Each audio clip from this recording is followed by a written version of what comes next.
All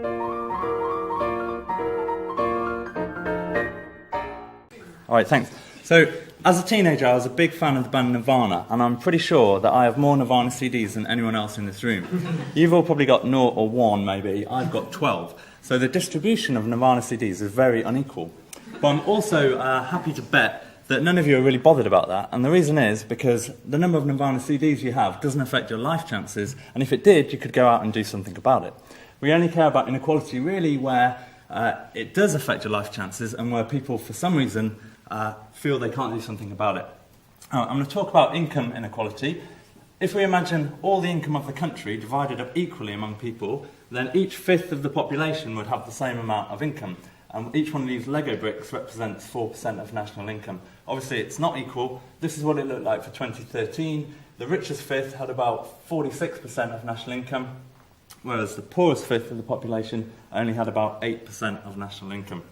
It hasn't always been quite so unequal. In the 70s, the richest fifth had about 36% of national income. And you can see it's these two middle fifths of the population that had a bit more of the national income. The poorest 2/5 had about the same as they have now. Why should we care about this? Many reasons. One of them is this curve, which represents the relationship between income inequality and income persistence.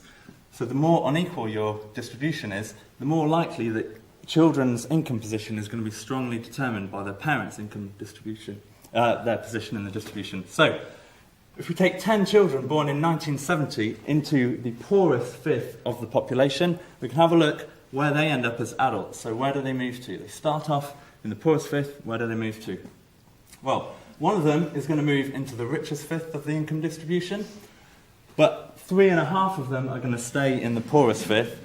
2.5 move up just to the next one. So 6 of the 10 remain in the 2 poorest fifths of the income distribution. What about the 10 guys who are born into the richest fifth of the income distribution? Where are they going to end up?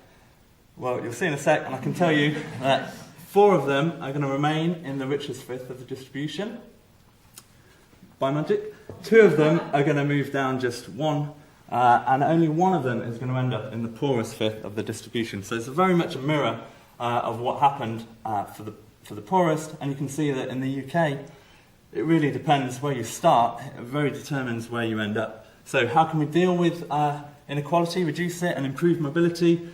Tax system, yes. Education, yes. Grammar schools, certainly no. So education, when they increased the school leaving age from 15 to 16 in 1972, about 1/3 of the school year were affected. So 1/3 of the school year stayed for a year longer than they would have done. And we see this bump up in the distribution. What's the effect of that? There's quite a lot of effects, but some of these people, they go on to have children. And then when we look, we find that those people who were made to stay in school an extra year, their children are doing better, 1 grade better in 6 of their GCSEs compared to people whose parents didn't get the extra year. So it makes a good impact. Grammar schools don't make a good impact. The interest here is at the bottom of the distribution. Children who grew up in areas where there are grammar schools but don't go to the grammar school and end up in the lower part, they're earning less than they would have done if they had grown up in an area with comprehensive schools. So it's bad for social mobility. Now, we can get a bit of perspective on social mobility with the help of Jane Austen, and as soon as we're in Bath, I think that's probably quite a good idea. And I'll pause. So, Elizabeth Bennet, her situation was very much dependent on marriage, right? So, if she doesn't marry and Mr. Bennet dies before she gets married, then she'll have an income of £40 per year, which is still twice the national average. Whereas Mr. Darcy has £10,000 per year. He's in the top 0.1% of income earners in England. The equivalent figures for 2014, a fallback income, twice the national average, would be just under 40,000. Mr. Darcy's getting on for £1 million as one of the top 0.1% of earners. So marriage in 2013 would take her up by 12 times. In 200 years ago, it would take up 125 times. So class does matter, but much less than it did in the 19th century, whereas nationality matters much more. So the UK in the 19th century had about 4 times the per capita income of the poorest countries. The USA in 2014 has about 50 times. So your passport matters much more than your class. And that helps us get a bit of perspective on inequality. So to sum it all up, what we found is that the UK is quite an unequal place when it comes to income, more so wealth, also Nirvana CDs, Social mobility and inequality tend to be related and can both be tackled by education.